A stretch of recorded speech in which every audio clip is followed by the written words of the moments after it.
one of the things you taught me early on was say the thing, say it directly and with compassion, but say the thing, whatever the thing is. Right. And it has been staggering. I think you were the lead teacher in one of the courses I took on suicide intervention. Yeah. And I remember there was a big loop-de-loop and try this, and then the end question was, has anyone just asked that guy if he's thinking of killing himself? And it was like, What? Oh, that should be question number one. All right.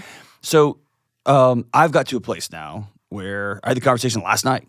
Are you planning on, and my heart rate doesn't get up. It's not a weird thing. Right. That's a question that melts people. Yes. Did you have an affair? Melts people. Or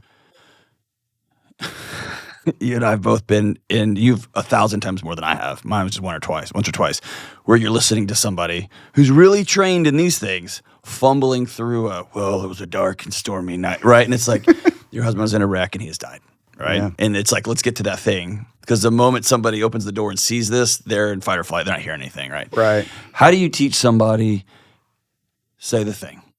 Yeah. Right? And speak as little as possible, but speak directly. And the phrase you taught us was facts to your friends. I'm going to say the thing, and I'm going to tell the truth. I'm going to tell what I know and what I don't know. Yeah. And then we're going to go from there. Yeah. There's been more than one time walking up to a house with a police officer, and we're about to do a death notification. And while we're walking up, the officer's like, how do we do this? Yeah. So the door is open for teaching in that moment because we're about to get hit by a train or whatever. And so my 60-second tutorial has been, I mean, you've outlined it. Your job, sir, because you know what happened and they didn't, is to say that as quickly, as efficiently as possible with the compassion and empathy. You are going to be hurting for them, and your empathy is actually going to kind of get you in the way because they haven't gotten caught up to where we are yet. So you got to get them caught up. So say it clearly and concisely, and you're going to have to get to the punchline, and you're going to have to say the words, and nobody wants to say the words. Yeah. We had a call out once. Our friend got killed. One of our guys on the negotiating team didn't know what happened yet. My team leader met him in the street, and he's like, all right, boss, what do I need to do yet? And he's like, hold on.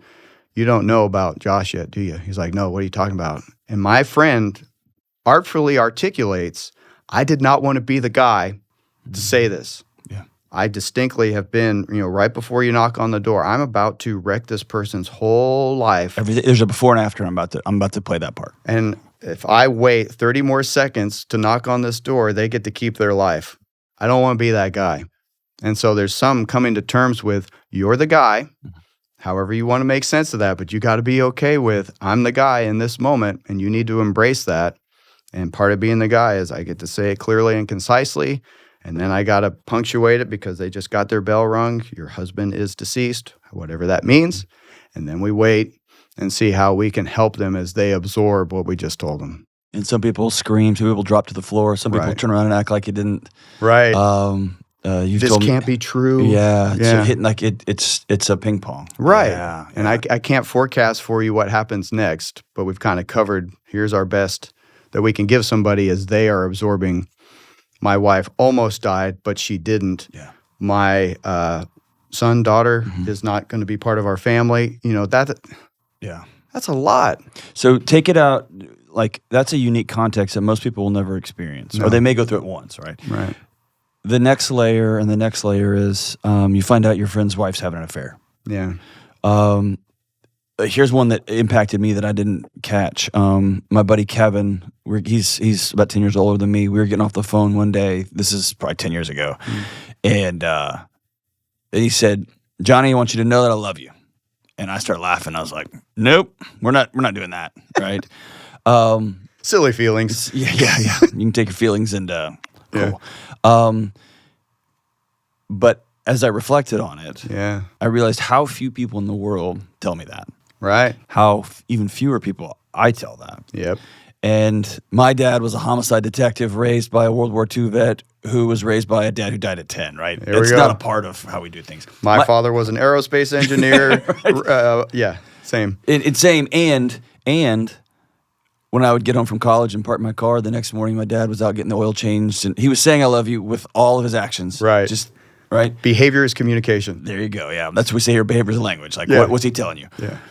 But then I had the privilege for a few years sitting with folks who would do anything. They would have mortgaged the house we were sitting in for one more playback so I could just make sure you know what I think about you Right. Say it. before I get this news.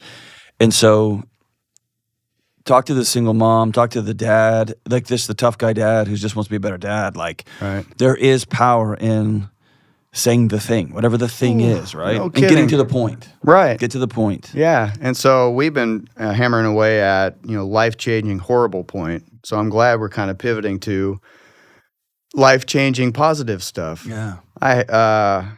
So my dad, similar thing, just never said it. I knew it was there, never said it. I have a 10-year-old son now. I'm leaving to go on a trip and just took a few minutes. Hey, I'm going to miss you. Keep in touch, love you. Just said it. Mm-hmm. That was never said to me. As I'm walking out of the room, it just kind of clicked. I've never been given that. And when you've never been given that, you have some sense of the impact that it might have on a little boy. Mm-hmm. He'll never know what it's like to not have that. Yeah. And what kind of privilege is it for me? Though it wasn't given to me, I was able to cobble this together and give it to him. To hand it off. And so I was bragging to you. My daughter is 13 and never been bullied. Uh-huh. It was glorious. Yeah.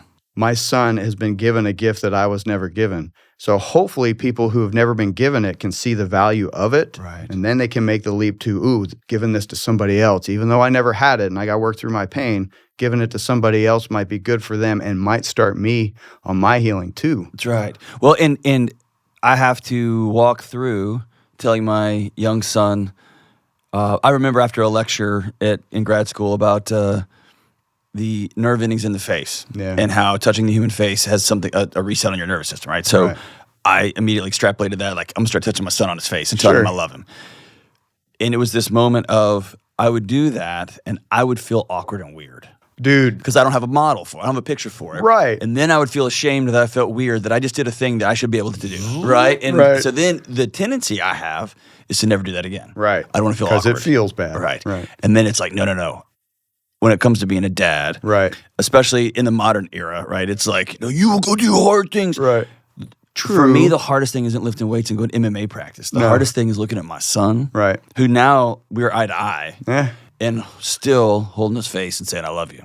Well, and part of that is, how do I work through my own awkward feelings? Yeah. I like being a master of something before I show it to other people. Right. Yeah. And if I wait on that, my kid's going to be out of the house. Exactly. And so, all right, I got to take my medicine and be bad at this in front of people. Yeah. I hate that. Yeah. But I don't know another path other than directly through the awkward feeling. No. Right through it. Trying to help somebody with anxiety. Mm-hmm. What's the best way to deal with anxiety? Right through it. Go face it. Yeah. What's the best way to deal with awkward and I don't know how to tell my son I love him? Once a day for 30 days, and all of a sudden you might get better at it. Right. Yeah. I was with a couple a few months ago, and I looked at the guy and I said, "When's the last time you said I'm sorry?" And he said, "I don't say that." There we go, my man. I was like, "What do you mean you don't say that?" He's like, "She doesn't need that." Yeah. And I was like, I don't know y'all, but 100, like everybody needs that, right? Sure. But it's finding that maybe all the way back to hey, you got to call your brother. Because you just got a call from, just this morning, one of my closest friends in the world just sent a text that said, my mom passed. And she had Alzheimer's. They were waiting for it. It's going to happen. Sure. He said, I'm a mess. I can't talk. But just wanted y'all to know. There we go. But he said as directly as possible. Yes. My mom just passed, period. My man. And so that you'll have to make that call. Yeah. You'll have to tell people that you love them. Yep. You'll have to tell people that you're sorry. Yes. You'll have to tell people, I appreciate the job offer, but I'm not taking it. I watched my mom do something for my grandfather, my father's father, and he didn't say thank you afterward. My mom called him on it because this long history. Why don't you tell people thank you? He had an answer just like that.